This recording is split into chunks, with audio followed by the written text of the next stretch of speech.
recording. Kyle, speak. Alrighty. Alright, ladies and gentlemen, so we're actually back with G1 once again. This is not a DMC related one. This is, however, a Roah or Fist of the North Star related one, which is like one of the 3 to 4 series we actually mainly scale on this channel. This is Akuma versus Roah. I've talked about this in my own versus matchup. Based on from what I've seen, Akuma should lose this one pretty handily. However, we'll see if they have anything else to go with, because I wasn't able to get a hold of the comics, which I think they do mention here. So, obviously, Akuma, Master of the Fist, Roah, the King of Fists. Powerful people, blah, blah. This is just a backstory. In case you're wondering... Wait, is that what they have connections up the top? Let's see what they say, actually. When it comes to martial artists, few are as iconic or as powerful as these two. Iconic. Alright. Through a childhood full of strife, they sought power above all else. Instructed in the ways of their deadly martial art alongside... Okay, I've got a bit of a problem with that. That's a bit of an oversimplification for Roah. Nonsense, Kyle. Just wait till we get to the color schemes. These two wished to be a successor to their master, and when denied, got their way by force. Okay, that's actually not true. So Roah just chose to walk away and just continue his own style on his own. Ryukin was the one who wouldn't let him go. So let's clear that one up right now. I don't know what happened to Akuma, but Kenshiro was named the successor. Roah walked away. Ryukin didn't want him to go, so they had to fight, and that's when he became the king. Killing their former master, I want to point out that Ryukin basically died to a heart attack, to be more fair, but Roah did kill him technically, so it's fair. Unless you count Ryukin Gaiden, which I don't know how they're going to treat Gaiden information. They went off on their own, forging their future the only way they knew how, with pure, unadulterated power. Kind of, spoilers for Fist of the North Star, but most of Part 3, which is why I call everything post-Kaio, heavily retcons Roah's character to where, while he still believes in power, he kind of realizes that's not really the best choice for mankind. Didn't most people follow him because of his charisma and leadership, not because of his power? His power definitely helped people, but the people closest to him always talked about his charisma, especially when you get to his son and the people who served under him when talking to his son. They always kind of mention his actual fucking aura, his personality, and sort of I guess the charisma. I guess charisma is the right word for it. Actually, I think he's rated 4 charisma in the official character stats. Yes, his son. That only appears in the last couple of arcs out of nowhere. And even though there's a perfect character who could be the mother, the writer's just that's not the mother.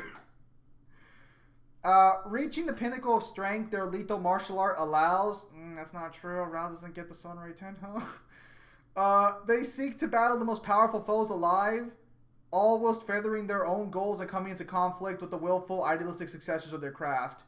Okay, that's kind of wrong for Roah. People seek him out. He doesn't seek them out. Yeah, Roah's actually pretty... Ironically enough, for being the King of Fists, he doesn't really actually fight people out of his own volition. Also, by the time he fights Kenshiro, he kind of gave up his own goal completely. So, actually, Roah's goal was Kenshiro by the end. Aren't the only 2 people he legitimately goes out of his way to fight Toki and Kenshiro? Toki more than Kenshiro. Kenshiro kind of forces himself to forces himself on Roah, if that makes sense. Toki's the only one Roah's yeah, you and me are gonna have to fight. We gotta do this. You could argue maybe Souther, but Roah avoided fighting Souther too, actually, until Kenshiro figured out the secret, so... both have had their fair share of combat experience, but their skill, strength, and determination only put to the ultimate test to see who will face their end in a death battle. Alright. I want to point out that this is a non-affiliated Screw Attack web show, so this is not affiliated with Death Battle, so I'm going to just preface that now. They usually just happen to have the exact same reasoning as the official episode, but that's just a coincidence, nothing else. Officially, they're not related, as far as what they're saying, so we're just going to take their official statement. In case you're wondering... My statement was alleged. just covering legal bases. Thank you. Allegedly, they appear to have similar reasonings by the time they're done. Allegedly.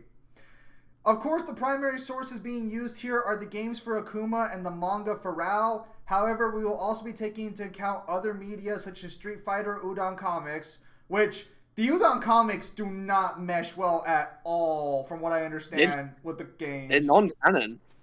And the Fist of the North Star anime. Wait. Where's the Gaiden at? No, even better. Where's the mobile game? Hey, if Hellboy gets to use his games, so does Rao. No, where's Lost Paradise, actually?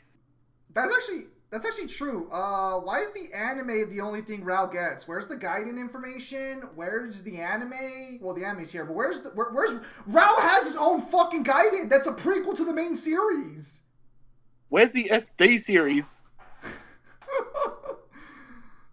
Okay, let's go into the background. Do you care about the backgrounds for Akuma or no?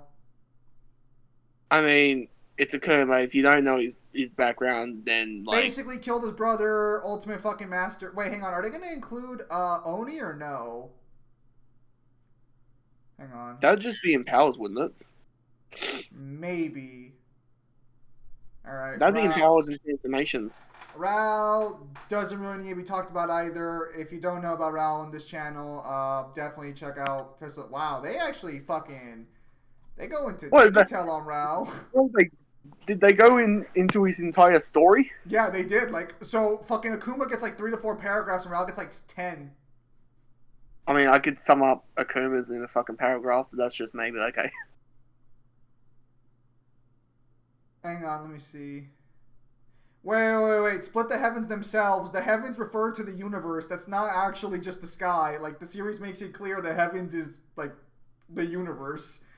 Whatever. They don't care about that. Akuma gets a gun? Oh, it's a joke. I was gonna say, what the fuck? I was gonna say, I've never seen Akuma use a gun before. Fair enough. Good joke there. I will allow that. Rao. Wait, they're getting Rao his horse? Why are they giving him his 30-foot horse? Also, that is not the accurate size of the horse. That horse is fucking massive. That horse's hoof, in like, after Rao dies, during one of the like the in-between chapters between the Falco arc, or I think it's called the Celestial Emperor arc and the Rao arc, that horse is bigger. His one hoof could kill like 6 beefed up dudes. No, that's not an accurate size of the horse. It should be at least fucking 10 times bigger than that. That horse gets bigger every fucking appearance. Every time we see that horse in this fucking blog, it better get bigger. Wait, they say the size of it. Go back up. Hang on. Said to be roughly the size of an elephant. That's okay. Even if you were to say it was an African elephant, that's still too small. No, like, you guys think I'm joking, but that fucking horse, that horse's size is inconsistent as hell. It is massive. Okay.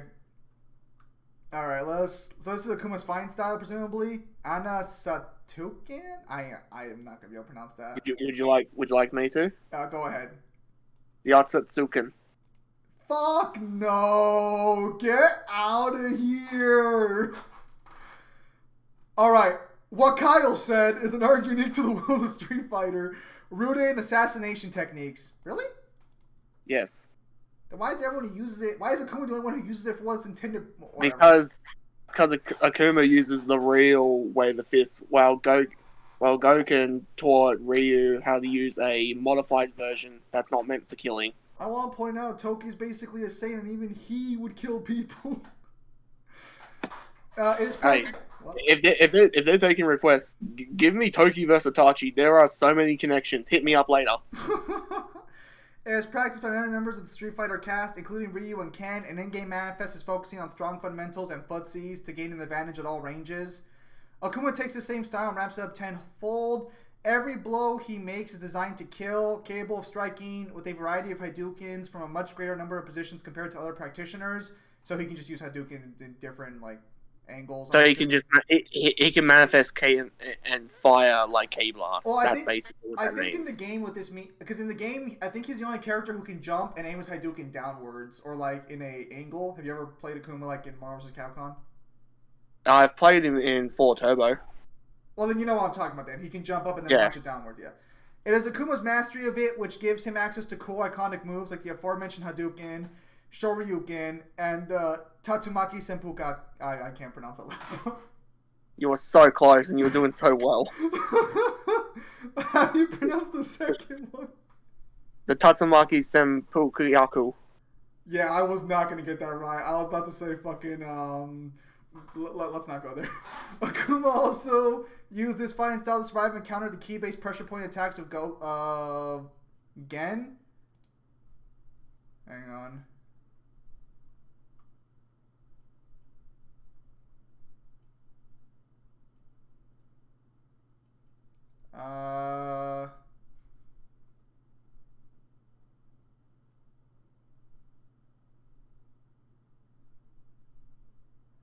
Okay, so I can already tell they're going to argue that this is similar to the North Star.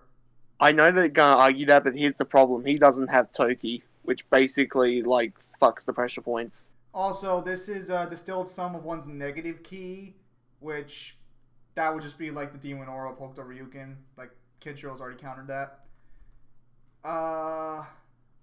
Wait, that's Chun-Li?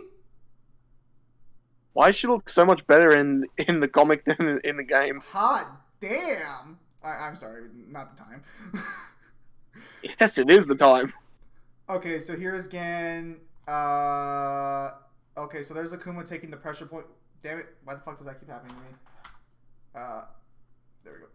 Wait, hang on a minute. He didn't resist it. It doesn't show. Hang on, unless there's a second panel, that just shows him being hit by it. We don't see the aftermath. Okay, so let me go back here. Because it's a comic, it's left to right.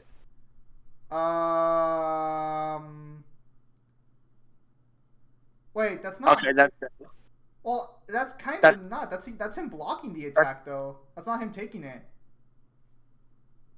But that is overall a better one, to be fair. He's not hitting all of them, but it's better. Just to clarify, here again hits him, and Akuma falls to the ground.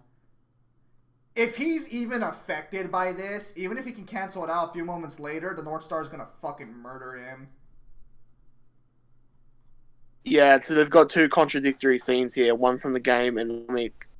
The game shows that he can block it, but then they have the comic, which just shows that he just gets ravaged by it. If you want to use the game, that's fine. Just drop the comic. No reason to keep that. Early English translations of the Street Fighter games describe the fighting style used by Ryu and Akuma as Shotokan, a real-life martial art. Shotokan karate revolves in many ways around stopping the attacks of an opponent with powerful punches and kicks while avoiding as much damage to the user as possible. We call that blocking in real life. I'm kidding. I know it's different. It emphasizes. Oh God! It emphasizes strikes and stable stances, developing from an initial power-based style to a much more fluid and dynamic style over the course of one's learning. As you can tell, this doesn't really reflect Akuma at all, but hey, that's why they're called Shotos. I don't. Is that supposed to be a joke of some kind? I don't get it. It is a fighting game joke, but I don't know what the joke is. Because I've heard about it in Mighty Keith's video, but I don't understand. I feel left out. No, don't get me wrong. I'm not exactly. Someone in the comments if they end up watching this, please inform us what the fuck that's supposed to mean. I love this. Satsui no Hado for Akuma shows Ryu. Beautiful. I mean, I think they're just doing it for the cool picture, but I'm sure Akuma has good, cool Satsui no Hado pictures. I guess not. I'm sure he does. Nope. Okay. Literally translating to killing intent, the Satsui no Hado is a dark, murderous, and above all corrupting power in the Street Fighter universe. Little is known about it directly, but it's seen to be a form of spiritual energy. Brilliant deduction. The overwhelming desire to win manifesting as an unknowable aura which drives the user mad. Even to those experienced with it, the power of the Hado lurking within them can drive them into... Okay, so is this what we're going to mention Oni? And to superpowered rage state if they lose focus, where all they can think about is the urge to fight with no regard for their lives or anybody around them. The Hado's power can take many forms, but is most commonly manifest when a fighter is driven into a corner and becomes overtaken by their drive to win. I'm sorry, is this called winning intent or fucking killing intent? It's Whatever. called Charlie Sheen's Tiger Blood winning. Those using it gain natural. I feel like a lot of people aren't going to get that joke these days. Oh, then they haven't had a fun life, have they?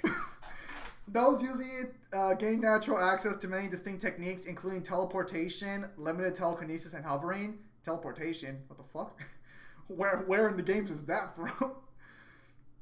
The ability to sense and absorb the Hado in others, and the power to use the Shin Goku Satsu. Oh, I think I know where they're going to go with this. Did you hear the absorb bit? Yep, but Absorb. What do you bet that they're going to say that he's going to absorb Sunray Tenha? no, if they should even give Rao. If they give Rao Sunray Tenha, this guy loses regardless because he would get locked out. Remember, they still think that the Sunray Tenha is just intangibility, not nothingness manipulation. Oh, you mean Musou Tensei? Ah, whoops, wrong one. Whatever. They're both bullshit anyways. What does it matter? I mean, the analogy works pretty well for both anyway. You're not wrong.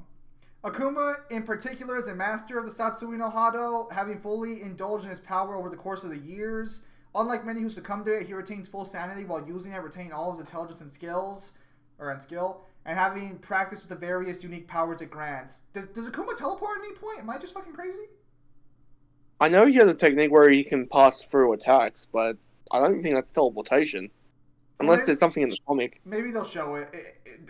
Bro, I hope he's not being carried by Udon Comics. I'm just going to say that now. That does not mesh well at all with the main game. It's completely separate storyline and everything, but whatever. Hey, I'm just going to say this now. If they're using games and shit, I want to see Rao's Roaring King's canon. The Satsui no Hado may not be inherently evil, however. Akuma's own master is able to tap into portions of its power while retaining his morality, and in the Udon continuity, yeah, you better fucking separate those two. Ryu is able to master it and combine it with the natural light within to reach a higher state than even Akuma himself. Is that where this picture comes from? Probably not. But then that's not applicable to Akuma, then. That's a good point, but they're probably going to give it to him anyways. Akuma's training in dark power gives him access to a wide variety of special moves and attacks, many of which are stronger versions of Ryu and Ken's arsenals. Some of the special techniques can be enhanced in the EX versions, so basically just random palm strikes. Basically, just different martial arts moves. These are the ones that we need to talk about. Specials, fireball, not a fireball. 45-degree angle. Well, it's a key blast. They call it a fireball. It's not a fucking fireball though. The series goes out of its way to tell you it's not a fireball. I'm afraid it's a fireball. A good thing Rao's immune to fire. Powerful uppercut. Okay. So, energy attack. Spinning kick. Rolls across the ground. Okay, so this is the... Hey, yeah, right here. They're saying that the one that goes through them is like a teleport. That's not a teleport. No. That's just intangibility. No, get that out of here. That's so disingenuous. Okay, so just to clarify, that is intangibility. That is not what Musou Tensei is on a fundamental level. But watch them say it's the same thing. And that is also not teleportation. That's so... Why would they call it teleportation? Why would they put... Whatever. Okay. Then Akuma has a air flip of some kind. A lot of moves and grabs here. Also, I guess Akuma has a perfect block. That'd be fine if if Hokuto didn't null durability. They're gonna fucking nerf Hokuto Shinken so damn hard. They're giving him crossover material as well. What? X-Men Children of the Atom. They're giving him the Marvel vs. Capcom crossover material as well. No. Hang on. Let's see what they give Rao. I'm just saying that if X-Men Children of Atom is here and I don't see at least 10 guidance scans, this is bullshit. No, if they're gonna give him stuff from the X-Men, I want Lost Paradise, and I need the mobile game shit in here. I want the Jump Stars crossover Yes. skins. Toriko's in there, I think. We can Wait, work with this. wait. What do you bet this one will be 3D? Because both of them have good 3D models that can mesh with each other. If this does become a death battle, I don't even know if I want it in 3D, to be honest. I think this one's better 2D overall. Well, hang on. Was Kenshiro versus Jotaro 3D No, or that was 2D? two. That was two. I think they might be better off doing 2D. No disrespect to the animators of Death Battle, but their 3D animations don't give the most. They don't have good killing strikes in 3D, if that makes sense. Also, for the love of God, if this does become an episode, don't have it be a rap song. I'm sorry, but that was the worst part about the Ryu vs Jin one. Not the fact that they got the result wrong, but the pure fact that that song just sucks. Okay, so I would have been perfectly fine with just instrumentals. okay, so Akuma's got a lot of just enhanced abilities. Here we go. The Shingoku Satsui? Is that what it's really called? Alright. Shigaku Satsu. Wait, then why is there so many spaces? Whatever. Okay, by far Akuma's most iconic and likely most ruthless technique, a forbidden super combo / critical art Akuma learned of from his master. Its power is so vile that it is said to take the very life of those who wield it, unable to control its maddening darkness. Akuma learned how to use it. The Raging Demon's Fist hype is well warranted. Through the power of the Hado, the wielder attacks the very life force of the target.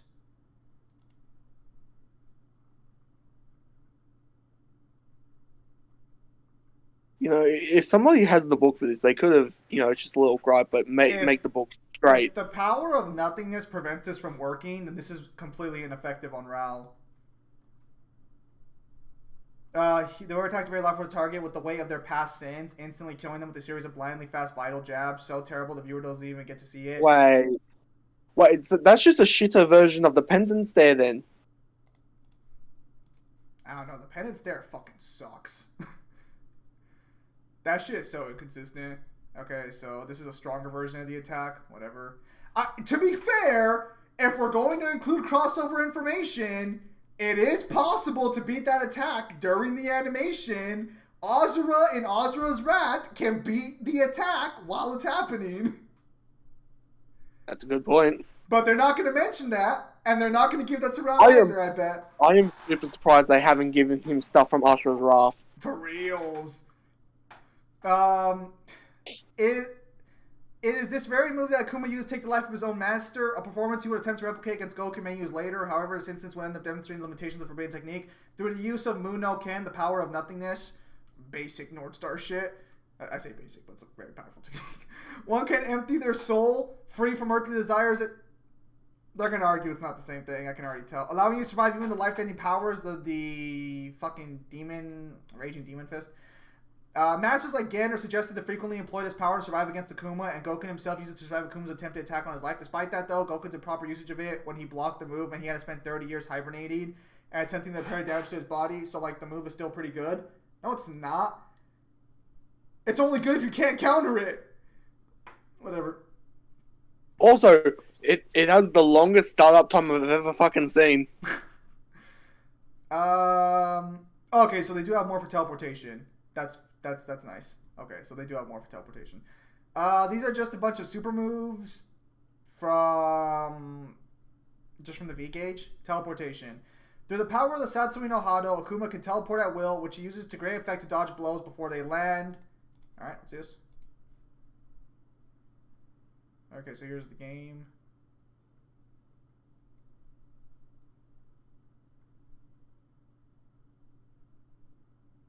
He dodged. Or, well, he didn't dodge, he just teleported away. Is that it? Yeah. Alright, he just dipped from Alright, that's fine. That's fine. Alright. Which uses a great effect. Fellow evil intent users like Ryu have even used to teleport between entire countries.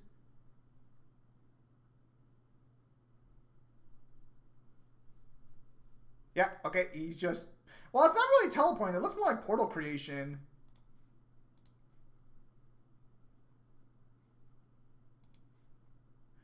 Loosely related, but in the same vein, with the proper gateways, Akuma can ferry himself and others through entire separate dimensions. So it is portal creation then. Also, this is a crossover. No, that's a crossover with fucking Darkstalkers. Get the fuck out of here. No. You can use Udon, but you're not using that crossover shit. This is... I'm sorry, they haven't even got to Rao yet, but this feels so stacked against him. Well, now hang on. All these... on the surface, if they get the proper scaling for Rao and the proper information, none of this will matter. I don't think they will, but the chance still exists. Let us continue. Akuma has latent ability to sense the power of other beings, including detecting the presence, surges, and Satsui no Hado. Users like Ryu have also shown the ability to absorb the Satsui no Hado of other people into themselves. Okay, this is specifically Satsui no Hado, so I do not want to see this argue for regular ki. Get the fuck out of here. I can already see they're going to argue how he's going to, like, snap Rao out of transformations. Good thing Rao doesn't have any. Fucking... You're not fighting Kaio, you're fighting a real fighter. Okay, so they're giving Oni as a transformation. So you know what? This actually kind of... And Shinakuma. And Shinakuma. Fuck. Okay, maybe, you know what? Maybe this will be a death battle. But this is weird. It's usually one or the other. You can't... It's not usually both, is it? So, well, Oni's a hypothetical what if. It's not even canon to any, like... Well, I guess it's canon to Udon, so maybe in Udon it's Shin then Oni? Maybe? Because I know Oni's a thing in Udon's comic line, but it's not really a canon thing in the normal Street Fighter timeline. Bro, Akuma's getting a lot of extra shit, man. Where's my... I better see some guidance scans. As Shin Akuma, the martial artist, drives deeper into the inner well of the Hado's power. While unchanged in demeanor, he gains notably enhanced strength and speed, allowing him to pull off devastatingly cheap, hard-hitting combos. This form is also known to give him access to special move Musugi and the counter Tenma Shuri. In non-canon media such as the Versus series, in the Udon comics, this form is depicted as Akuma's outright most powerful state, even above... What? What? Above Oni?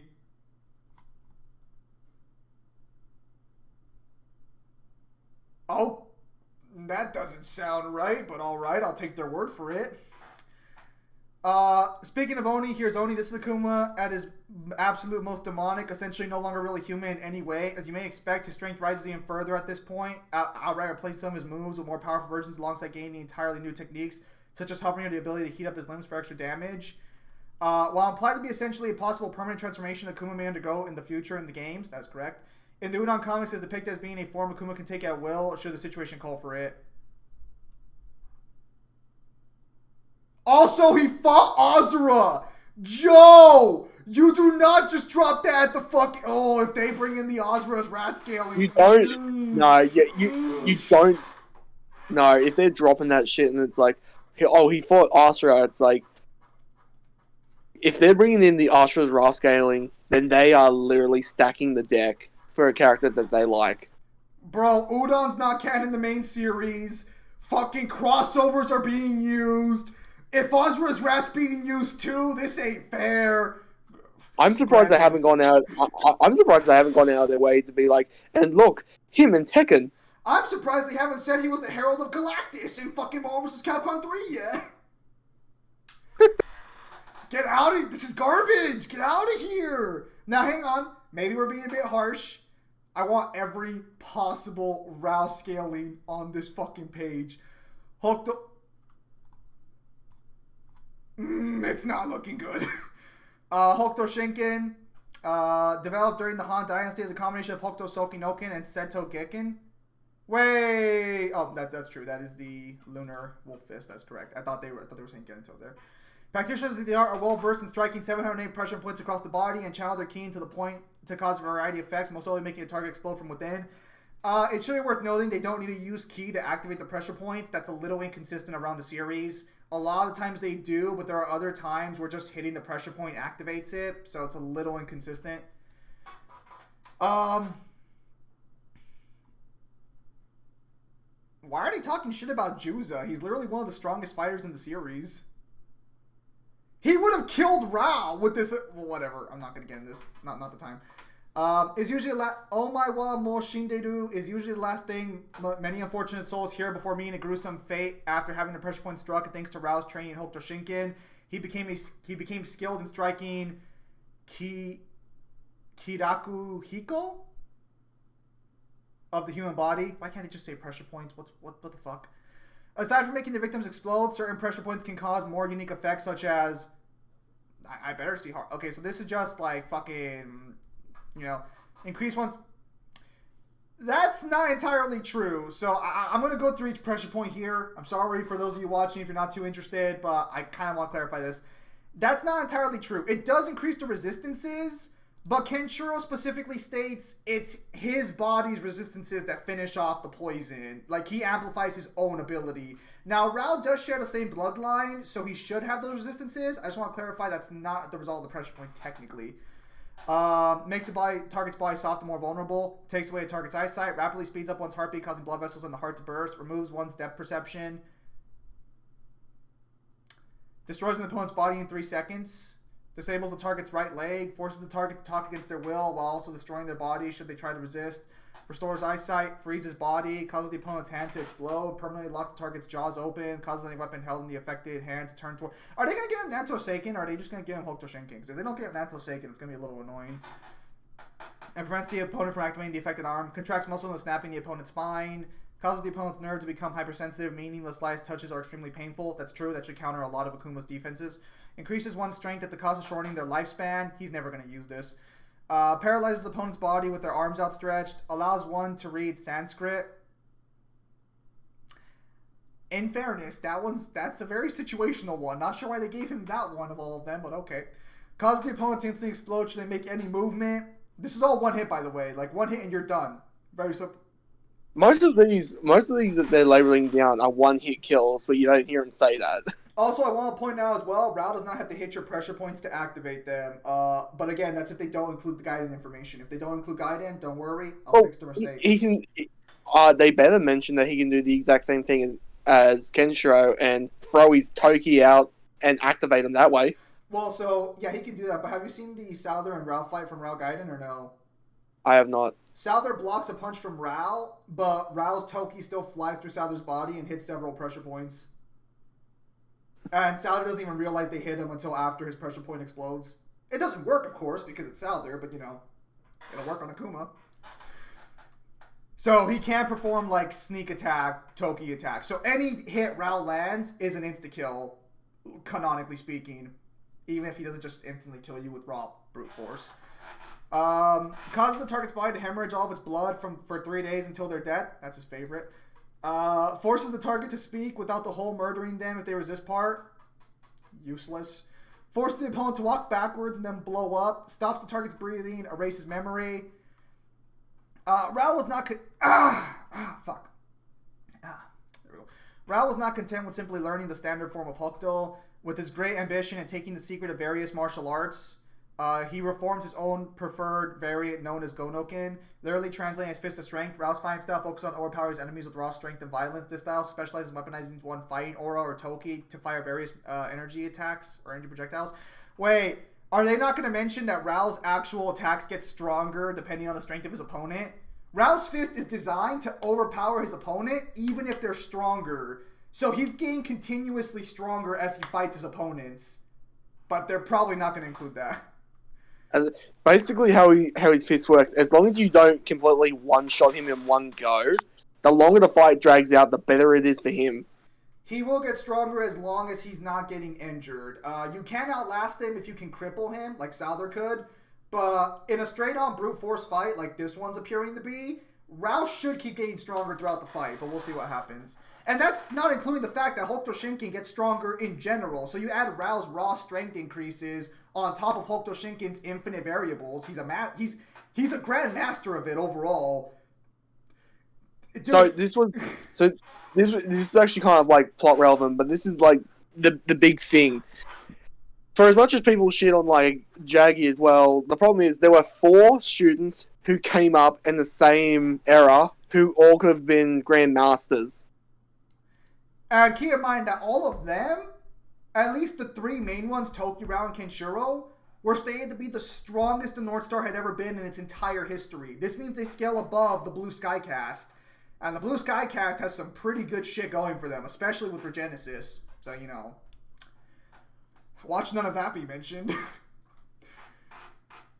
This attack can drain blood from his Rao's signature attack. In this technique, Rao sends out a powerful wave of Toki from the palm of his hand, lining the kills opponent without making physical contact.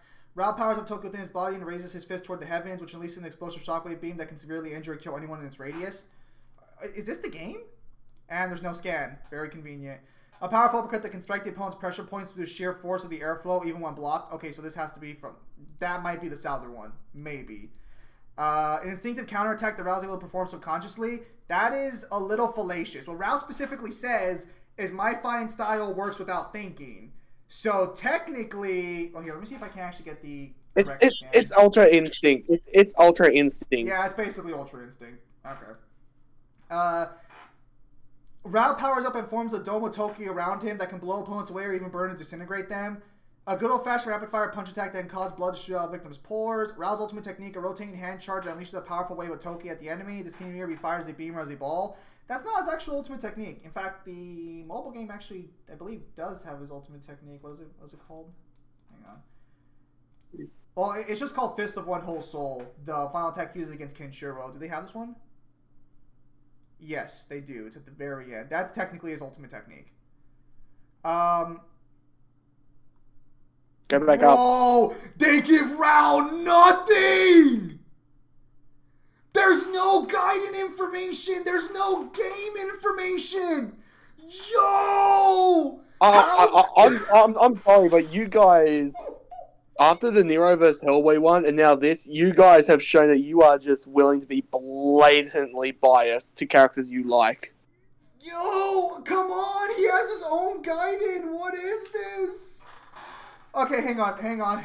Maybe. Let me be perfectly clear. Their only criteria for using other media is if it doesn't contradict. None of the Fist of the North Star's games or guidance. Well, I'm not going to say guidance because that's contentious. Only Ryuken Gaiden has a contradiction. The rest should be fair game. But for the most part, all the games don't contradict each other. Even if you want to take shit from like the Ken's Rage games.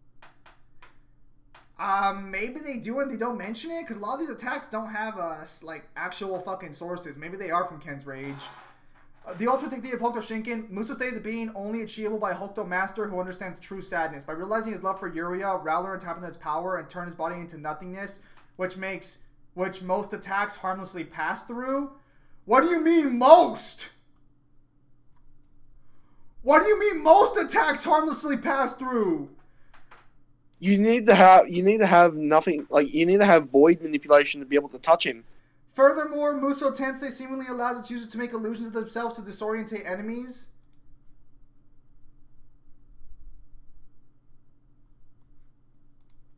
Although Rao has never shown to do so, he could potentially call upon use the abilities of fallen allies and rivals while using Muso Tensei. No. So here's the thing.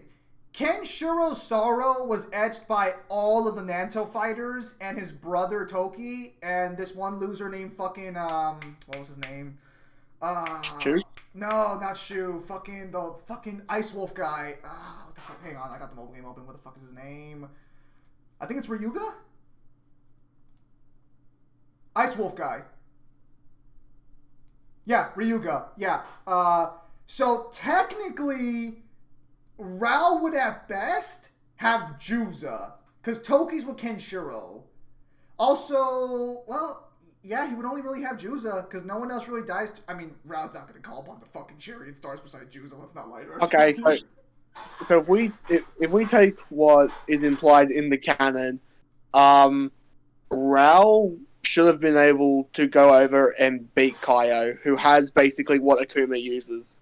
Yeah, like straight up. Like, unironically, Kaio's probably just a more lethal version of Akuma. Which is kind of weird saying that. Okay, precognition. Rao can instantly analyze and predict the fire's attacks just from the preliminary movements. He essentially gains What? That's it? That's it. That is it. What? Yep, that's all they give him. Wow, they gutted him. Why does Akuma get all of... get fucking everything he's ever appeared in, and Raoh gets the bare bones. Did they really just summarize? Like, is this how easily it was to no, this feels. You know, you can scale Toki's abilities and Kenshiro's to Raoh, right? You can give him other shit. You know, you don't just have to give him everything Raoh I am very much hoping this isn't the death battle now, because this is such.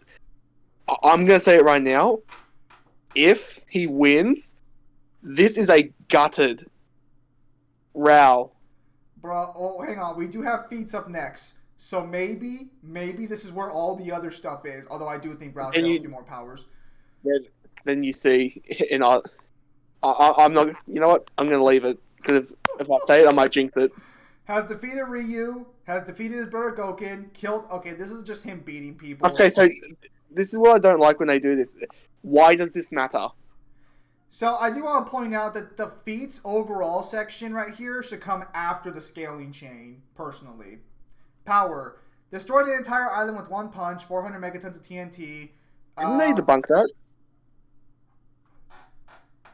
I don't know, because I actually found this one from VSB, where they were saying that these guys were challenging their Raoh scaling with new calculations, but I guess these calculations don't account for surface area or something. So I'm not a math expert, but that's what I read on VSB. Oh, as far as I remember, I thought they gutted the island level scaling. Well, is this even island level? Hang on, let me pull up VSB real quickly. 400 megatons. Well, that should be 4 gigatons, I believe, or is that 1,000? Is that your tier list or is that attack potency? Attack potency. Thank you. Let's see what they have here. 400 gigatons is going to fall in the range of large island. Okay. Interesting. All right. Oh no, 400 megatons. My bad, not gigatons. That falls under mountain, so that is technically below island. Yeah, I thought so. All right. Okay, so they do have gigatons here, actually, to teratons of TNT. What the fuck? He created a huge forest-destroying energy beam which reached into the sky and pushed up large waves of debris. I'm assuming that's what the scan is. So 241 teratons. I don't remember that one. Is that from the movie? No, I think. Well, hang on. Let's see. Street Fighter 4 Akuma ending. So maybe it was like, I don't know. Okay, so it looks like this is his best feat. Oh nope, I take it back. Upscales to Mike Hager's pile driver, which created an explosion visible from the curvature of the earth. Okay, let's see this.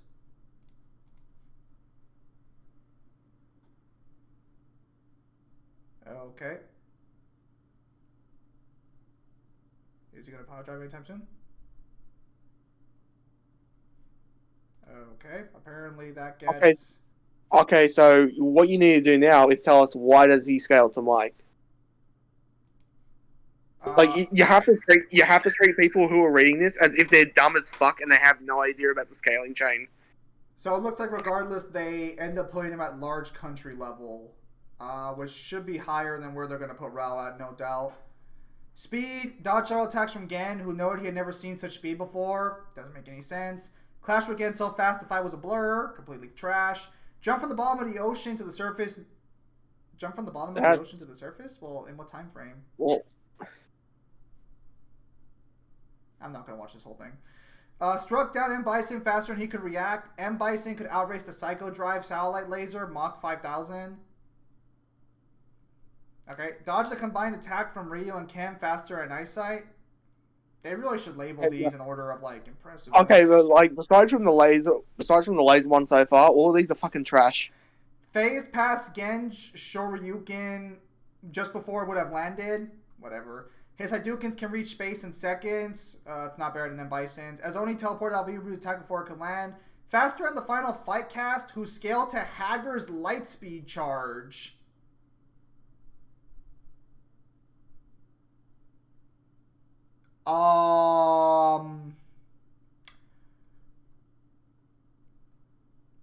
Is this the only example? Why is this not considered fallacious?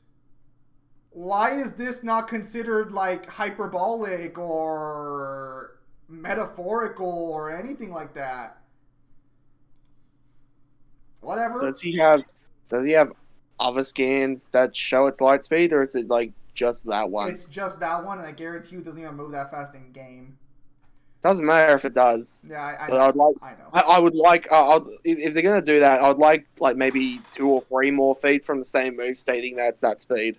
Alright, well, if all it takes is one statement to get light speed, Fist of the North Star should be getting MFTL scaling pretty easily then.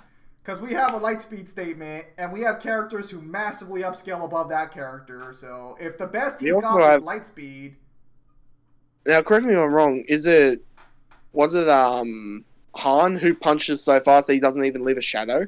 Yeah, but I'm going off the guidance statement, which is blatantly my attacks move at the speed of light. And even the fucking chariot stars, who are like the garbage of the fucking fighters, can react to him.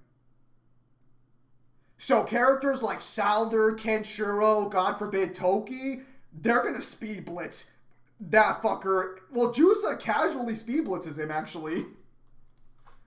So, survived Gen Zenya, whatever. Tanked Ryu's Chi attack. Azoni survived being launched through a mountain. Held out against an attack from Oro, which smashed him into a volcano and triggered an eruption. As Shin Akuma withstood re-entering the Earth from space, impacted with enough force to blow a hole in the mountain. See, this is nice. Wait, is this the pressure point? It's the same attack!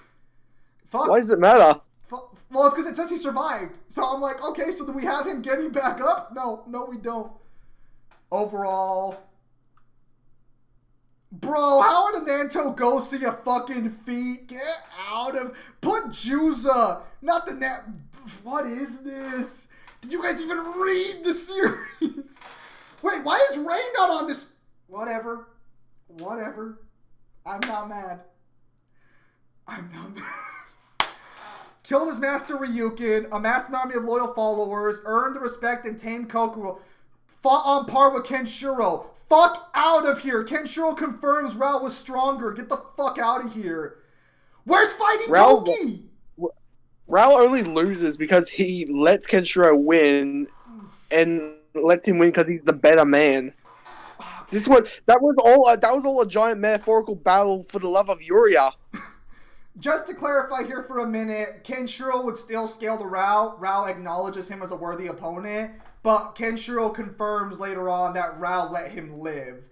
I think it probably would have ended in a draw, but the point is that Roah let him live. If I remember correctly, at the end of the fight, doesn't Kenshiro ask him why you've had plenty of opportunities to kill me? No, but if they're including the anime, why aren't they mentioning the fact that Roah fought Kenshiro while nerfing himself? Rao's not at full power in the anime's version of the story. Right. Well, what's that? Which anime from Fist of the North Star is that gift from? That's fucking awesome. I haven't seen that one. That's Roah Gaiden. Wait, so they are including Gaiden scans. Okay. Oh, I need to see that. That's fucking sick. Okay, so notice right here, nothing he has actually scales above what Akuma has. The highest he gets is 340 gigatons, which scales to large... Well, actually, scales to large island, actually. Whoa! I'm equal to Kasumi Kenshiro? Get the fuck out of here! Bruh, no! That's so wrong! For context, even before Roah achieves Musou Tensei, he's already stronger than Kasumi Kenshiro! No. Get out of here with this garbage scaling. Depending on how you want to take statements like from Blue Sky and North Star, they're technically stronger than them by the start of the series. If you take it that way, and I think there's definitely an argument for it, I personally believe you could easily argue that. Roah massively scales above Kasumi. Get out of here with this garbage. Also, Roah directly confirms, and so does Bat, who's basically just a stand-in for the author, that Kenshiro is the strongest man, period, of the North Star, and Roah should be aware of Kasumi's backstory, and Kenshiro should as well. Especially when Kenshiro finds out... Ryukin is literally his brother, and the telling of Blue Sky is literally him reciting back the story. Yeah, no, get out of here. Get out of here with this trash. Get out of here. Get out of here. Speed. His blast is able to reach the sky and split the clouds. Oh no. Oh. Wait, okay. Hang on. They're giving him light speed? Hang on. What is this? Okay. Hang on a minute. Hang on a minute. If they're giving him light speed, Roah wins. Because again, constantly fought as many of these people with said statements, making him superior to them in speed. No. Stop being fallacious. Stop being fallacious. A lot of the people... Oh, hang on. Let me just break this down real quickly. Garuda gets fodderized by every main fighter of the fighting styles. Fucking Shin, Ray, any Nanto fucking 6-member would shit on Garuda. And Roah is massively above all of them, but Souther and maybe Ray from Ray Gaiden, but then Roah gets confirmation that he figures out Ray. If I remember, dude, if Ray shits on him, I don't know if they know this, but how hard did how hard did Roah shit on Ray when they fought? Dude, like fucking nothing. And keep in mind that Kenshiro at the base of the series is massively faster than most of the Nanto 6. So here's the way it works. Yuda's the weakest one of them all. Shin's like mid-tier. He's equal to a fully motivated Juza when he's fully motivated, but when Kenshiro comes to kill Shin, Shin's lost all his motivation more or less. But even Shin would be faster than Garuda, and Kenshiro blitzes Shin easily, and Ray can keep up with Kenshiro, and he even has statements that make him faster than Shin. Even sick Toki is faster than all these people as well. Fuck! Dude, Roah scales to fucking Fist of Strength Toki. Oh, that guy's comparable to Souther at least. Get out of here! Do we have to mention that Toki, while sick, basically told Kenshiro and the Massive Flex, it's okay. It's okay, Kenshiro. This was the only way you and I could ever be equal. Dude, get out of here. Also, a little fallacious here with the Lu Zhonghui. There is I do want to point out here very briefly, there is an attack from Lu Zhonghui, which does state that it's like 1,000 lightning bolts attacking Kasumi at once, which I did ask Neo to like calc that for a singular attack, which it is ultimately a singular attack. It breaks off at the end, but it's still it's basically just one straight beam. He said that would be light speed if you just stack lightning 1,000 times on top of itself. So, you know, unless I'm misrepresenting him in some way. Managed to react and deflect a shot from a crossbow. Okay, so if they're giving him the light speed shit... Okay, so beside from the consistent light speed shit they gave him, right now, they're literally only prepared to make him, like, not even hypersonic. Dude... If they say light speed... Dude, for the record, if Akuma gets away with light speed scaling based off one statement, Roah should get light speeds easily. Wait. Kenshiro also blocked Hyo's attack striking 1,109 pressure points at once.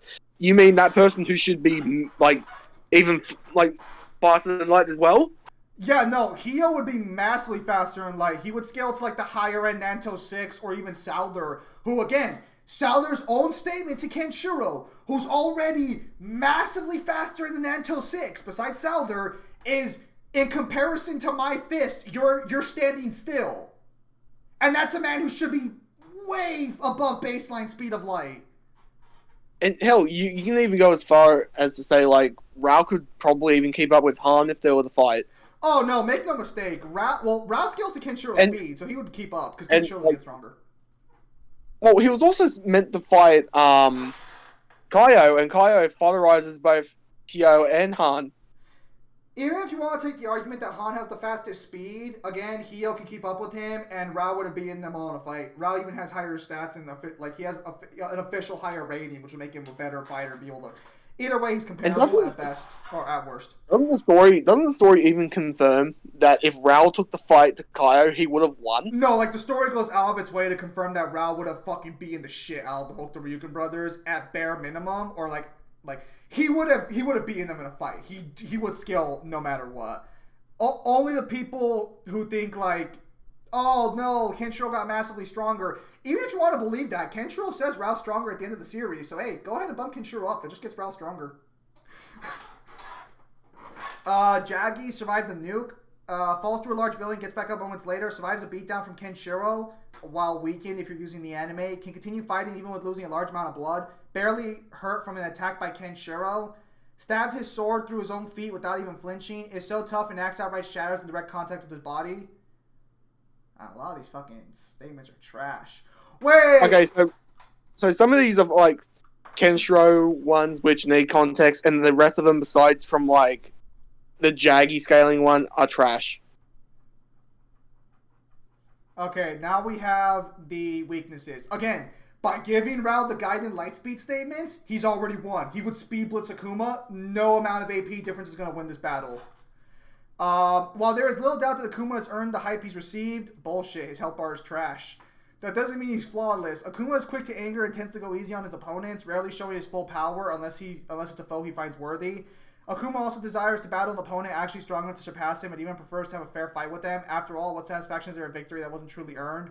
Also, his Street Fighter V design sucks. Okay, that's personal preference. Rao, even with all the immense power Rao has, why are you saying that like you guys don't scale Akuma like 500 times more gigatons above him? Or no, I think you guys get teratons with Akuma. He is still not without his faults. Bullshit. Bullshit. There's no weakness you can bring up that's gonna be like actually viable for this discussion. For one, he suffers from the classic villain case of arrogance. Bullshit. No. Rao's not arrogant. Rao is confident. He's not arrogant. He never underestimates any of his real opponents. He does get caught off guard, but that's when they should be dead. Everybody he fights, from Juicer the Ray, he treats them as equal opponents and fights them with his full strength. Well, not full strength, but he doesn't like underestimate them. He's not like, please. Unless, of course, you're the Chariot Stars, but you guys don't exist. You guys are fucking satellites. Well, he might have the strength and skill to back it up. One thing he still suffers from greatly is his ambition and deep loving nature conflicting with each other. This is not viable for this discussion. Get the fuck out of here.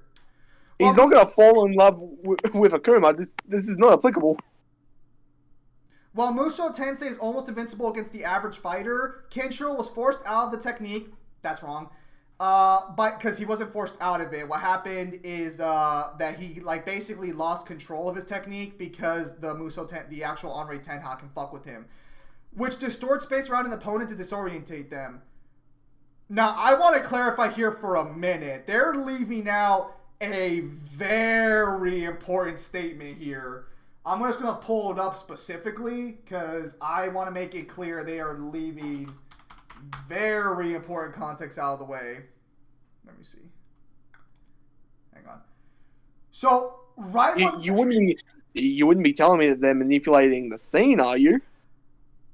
I want to point out specifically that Kaio has a statement that is worth mentioning before the fight even, like when he does it the first time. Let me see if I can't pull it up. It should be around here somewhere. Did I not fucking label this one? Are you serious? Here we go. Let me see here. All I need to do is destroy that nothingness. So, Kaio directly states his attack can affect and destroy the nothingness Musou Tensei rushes into. Yes, the Onrei Tenha does distort space. If it's not too much... Go ahead. If it's not too much trouble, show the scan so people don't think that we're lying. Okay, here, let me go ahead and pull this up real quickly. Let me open the link. Alright, let me go ahead and copy and paste this over here. Copy. So, I want to just point out here. Ho, I see this is Musou Tensei Hokuto Shinken. Well done, Kenshiro. You're aware that you can't defeat me without your ultimate technique. No one can locate my body. Gaining life through nothingness, that's Musou Tensei Hokuto Shinken ultimate move. In that case, all I need to do is destroy that nothingness. So, yes, it distorts space, but he directly attributes being able to affect the nothingness Kenshiro runs away into. So, that is not the same thing as just, oh, it just warps space. No, Kaio adds an extra layer of what that does. Isn't it funny that these G1 people, if it's not the character that they want to win, they seem to be missing a couple of panels? And for again, context. just to clarify, they're not entirely wrong that it distorts space, but by Kaio adding that extra caveat line, that makes that attack much more like powerful than your standard spatial manipulation. So very fallacious to not include that, very dishonest, but let's see if it actually matters or not. Although Ken was able to overcome Onrei Tenha, anime only, Rao never lived long enough to achieve the same level of mastery Muso Tensei, meaning he should be susceptible to this as well. Hang on a minute. Are you guys not going to include that Kenshiro directly shows that Rao's art would have beat Kaio in a fight?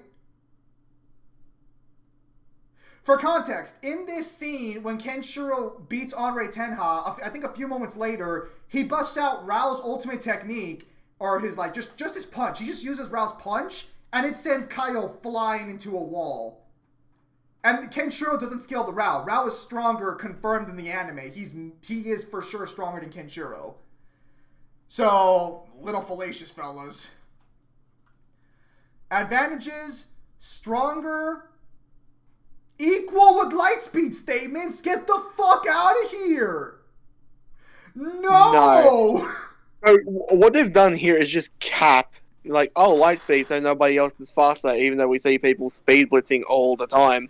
Also, just to clarify as well, Ryukin as a young man says that Kasumi's stronger than him. So Kasumi would probably scale the Garuda. Well, no, for sure, because young Ryukin would be above the Chariot Stars, given old man Ryukin was. So, again, not baseline light speed. They're way faster. Get out of here with this trash. Even if you want to be like conservative with this, at least 10 times. Stronger and can increase the strength gap further with his transformations. Oh, are you going to mention the hard fist style strength gap increases? Hang on, recording. Likely more experience. Likely matches Rao in skill. Bullshit. Also, actually, hang on a minute. Rao can figure out fighting styles just by looking at them, similar to Kenshiro, so he should be able to copy Akuma's attacks. Can resist some of Rao's pressure points? No, he fucking cannot. Get the fuck out of here.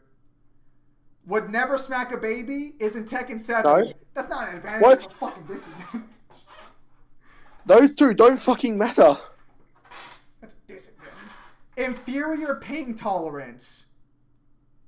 Precognition can let Rao predict Akuma's attacks, lessening the speed gap. Has no way to affect Muso Tensei. Okay, so then he wins. Yeah, I'll say that's win con chief, fellas. No, that's the only win con he needs then. Nothing else matters. Wait. You can get rid of all the other disadvantages and advantages he has. All you need is has no way to affect Muso Tensei. That's it. You've lost. Rao can stay in Muso Tensei as far as we know indefinitely. He doesn't have to come out of it. No, like this is the thing with Muso Tensei. It has no downside. It's one of those anime moves where it's for as long as the character feels like it. Also, it's unconsciously activatable as well, so Rao doesn't even have to activate it by his own will. Kenshiro didn't, and Rao is comparable to Kenshiro during that time frame. May have no counter to memory erasure, paralysis, or blindness inducement? Wait. Are you fuckers telling me that you're saying... So you guys are claiming he can resist the insta-kills, but not anything else?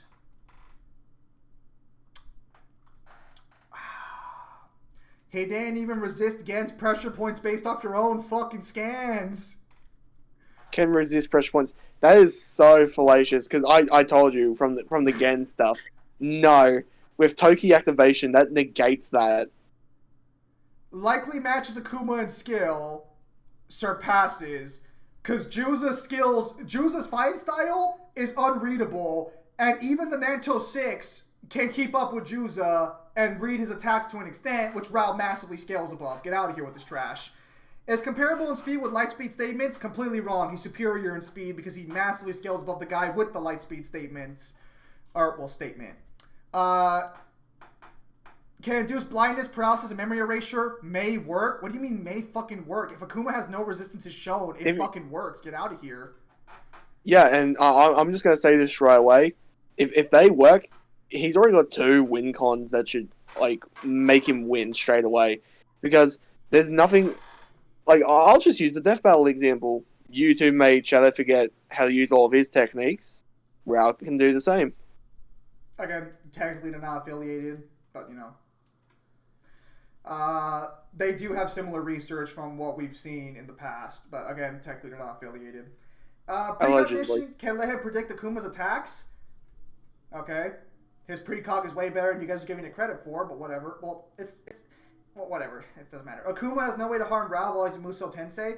I'm actually surprised they didn't bring something up, but I'm not gonna change anything. Died in one of the most badass and iconic ways in anime and manga history. Has a giant horse. Is this the correct size? Still not the correct size. Disadvantages, weaker. Methods of increasing strength aren't as great as Akuma's, ignoring his fine style. Slower without light speed statements. Give me his infinite speed like he deserves. Likely not as experienced. I know that people who like Street Fighter are not gonna like to hear this, but even the weakest people in Fist of the North Star are better fighters than most of the cast in Street Fighter. Also, just to clarify, when we're talking experience, you guys have like 7 fighters who use the exact same fucking fine style. Get the fuck out of here with experience. It's quality, not quantity, you fuckers. At least some of his pressure point attacks are resisted. No, Name them. Not prove that. Verdicts. I think that's fucking Magneto, one of Magneto's daughters. Whatever. Both Akuma and Roah characters adore immensely. Who mean a lot to me, and the fact that one of them has to lose kind of hurts. Blah blah blah. Akuma is well overdue for another episode, especially considering Batman's getting his 4th, and soon. If Fist of the North Star was not super well handled in Jotaro versus Kenshiro, so no shit. A more up-to-date look at the series would be amazing. As for the actual debate side of things, for the longest time, it looked like Roah would be taking the win, and it's not hard to see why. He does.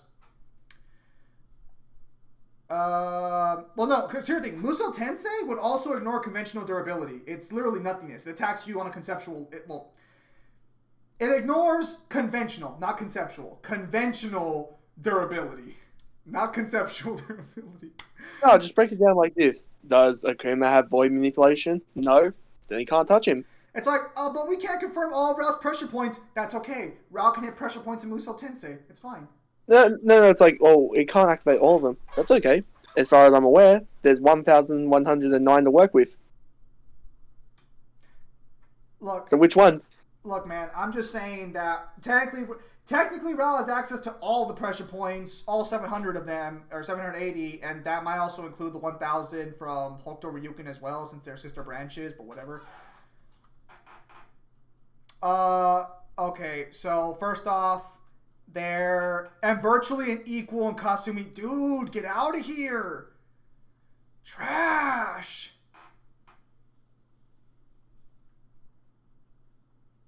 Okay, so this person acknowledges that he'd be faster at light speed. So that's fair.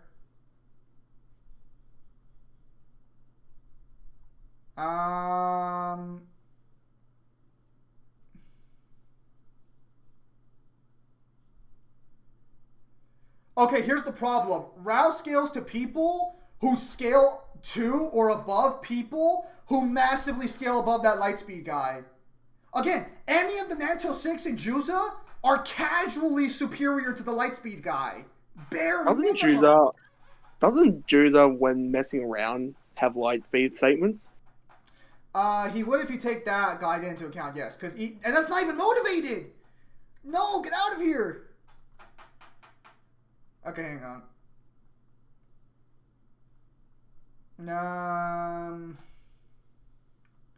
Akuma has more training? Prove it. Prove it.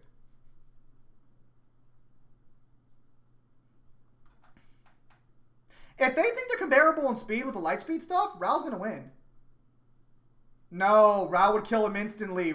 Why are these people acting like Rao would actually fight him? Rao didn't even fight Juza! He killed Juza the first chance he had and he respected Juza! Alright, so this is where they think that they're similar, but they're not. Akuma might want to prolong the fight. Rao has no interest in prolonging the fight. Rao's, like, if Rao lands a single hit, or even gets close to landing a hit, Akuma's dead. In every fight Rao's in, he shows that he respects pretty much everyone he fights. He does nothing but try and get killing blows in, even against Toki. Rao has to consciously keep his focus to activate the Musou Tensei. That's wrong. That's literally goes against the name. It's called unconscious transmigration. That's literally unconscious is in the name. He also has unconscious fist, so he'd be able to activate it unconsciously. Get out of here with this trash. When Kenshiro was fighting Rao, he didn't even realize he was using it, did he? Whoa! Are they gonna argue the fucking demon aura is comparable to Akuma? No, that is not how you do that. I told you. No, hang on. As shown with Kaio's Motoki no Aura during his fight with Kenshiro, where it caused him to lose focus and drop the technique, keep in mind that even the master of Hokuto Ryuken who trained Kaio was under the impression Rao would have beaten Kaio without his help, which means without the seals being unlocked. Fallacious argument. The Motoki no Aura is evil in nature, and Akuma's Satsui no Hado functions in a similar way. It does not function. Fuck no. Whatever. Also, fuck off. The Motoki no Aura is not what beat Musou Tensei. It was specifically the Onrei Tenhan. Get the fuck out of here with this bullshit. Given Musou Tensei the benefit of the doubt comparing it to Muno Ken, it's also fair to compare Satsui no Hado to Motoki no Aura. That's not what beat Musou Tensei. So Rao being able to defend himself against Kuma while he's in Musou Tensei, Akuma should be able to disrupt his concentration enough. No! Bro, no! This person doesn't know Fist of the North Star. They must have not have read it in a while. In conclusion, we're able to match Akuma, speed and skill, end the fight swiftly with Hokuto Shinken, protective Raging Demon with Musou Tensei. Akuma's overwhelming raw power resistances to pressure point attacks. You haven't proven any good resistances that would work on Hokuto Shinken. Also, Hokuto Shinken beats resistances on its own. It adapts. It evolves by fighting. Just saying. Okay, I want to bring this up now. Their main defense is he blocked Gen's attacks. Yeah, but the fist that he uses bypasses durability, so that blocking wouldn't have mattered. Also, just to clarify, even in the comic, it shows he's affected by the pressure points, so he'd be affected by any of the status ailments that pressure point that Hokuto Shinken can throw out. If Rao can block, no, they're literally assuming Rao's not just going to immediately spam all of his pressure point attacks, which is usually his fighting style. The only people who don't get their pressure point spammed is other North Star fighters because they can fucking defeat it.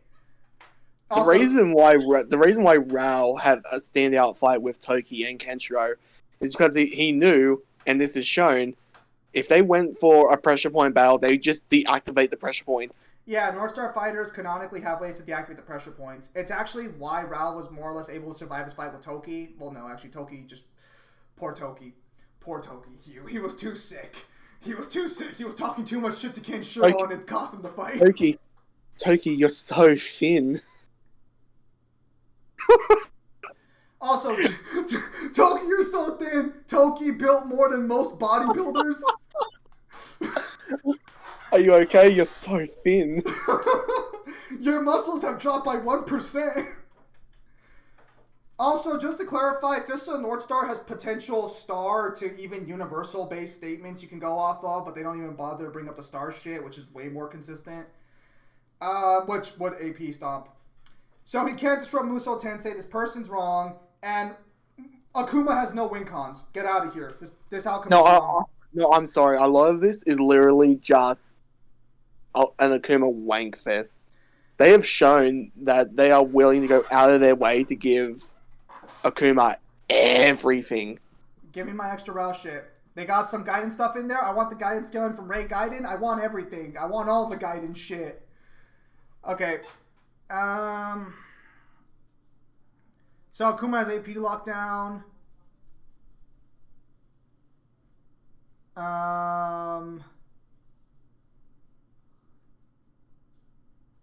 They're throwing shade at versus Battle Wiki. Honestly, after going through you guys a little bit, I don't think you guys have the right.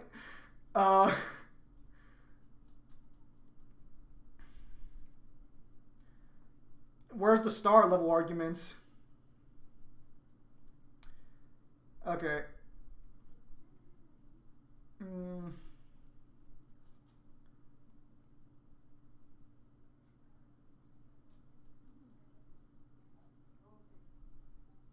Here's the problem with when a lot of them are like, but the AP doesn't matter. As soon as you acknowledged that they're the same speed, and that Musou Tensei works against him. I'm just happy that they actually have FTL scaling here, and like that. Like I'm actually genuinely surprised. I didn't think they were gonna have that. So you know what? I'll be fair. Good job on the FTL scaling. But where is the where's the fucking 400 quintillion punch at? Where's that scaling at? No, Akuma. Here's the problem. They're saying Akuma speed blitzes Hager and people who fight Hager in the FTL range, but Rao can keep up with and speed blitz people who massively speed blitz and are massively faster than the guys who have the FTL statement. The FTL statement guys are low. What?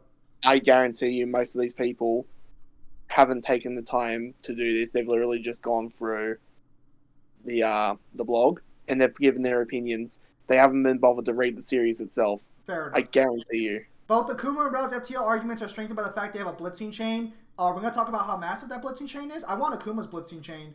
Akuma can insta-raging Demon Bison before he can react and fodderizes characters that are around Hager's tier. Same with Rao. No. The people on the guy's speed of light are the fucking chariot stars who weren't even worth fucking fighting. Well, besides Juza. Characters who are massively lower down the food fucking chain. Get out of here with this. Any of the fucking Anto 6 scale above it. Well, except for Shin, who... Poor Shin. That's good.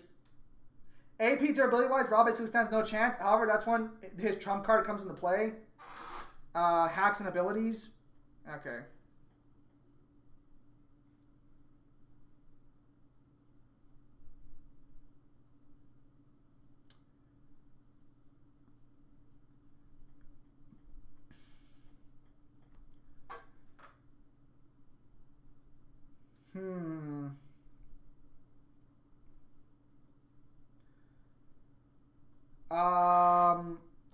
If they acknowledge Akuma can't beat the Musou Tensei, if they're comparable in speed, which even in like the lower tiers they will be comparable, Rao wins.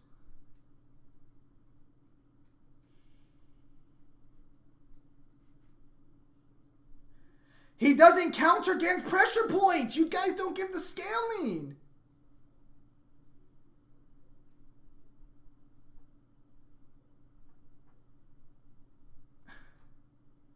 Musou Tensei also grounds existence erasure and molecular hacks.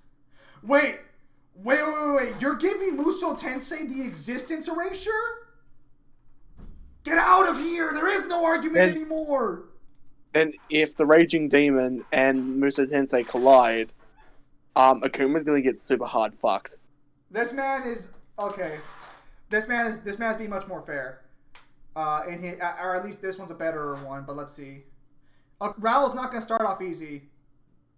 But this person does think Rao would win. So, you know what? Alright, that's fair. Thank you. Especially with the existence erasure. If they give him that, he'd have to give it. Okay.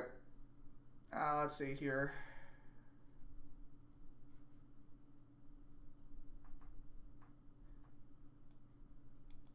Okay. Okay, so we got 2 for Rao, 1 for Akuma.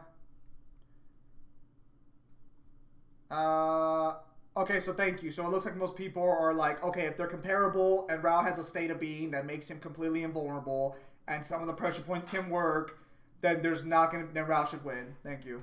Okay, so at least it's not crazy.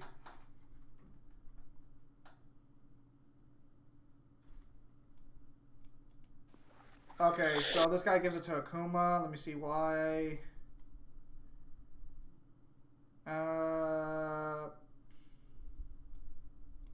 Whoa! The light speed... No. The light speed feat was performed by a low tier.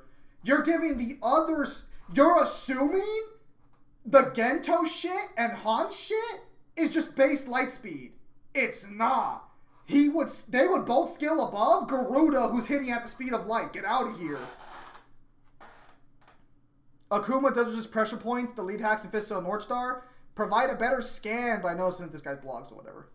Alright, so whatever. He says Akuma, so it's 2, 3. Okay, so it's just 3-3 then. Again, just off the fact that they give the light speed, fucking Rouse should stomp.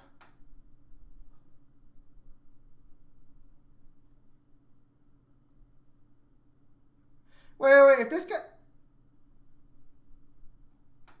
Hang on. No. Okay, so this guy's saying that... What?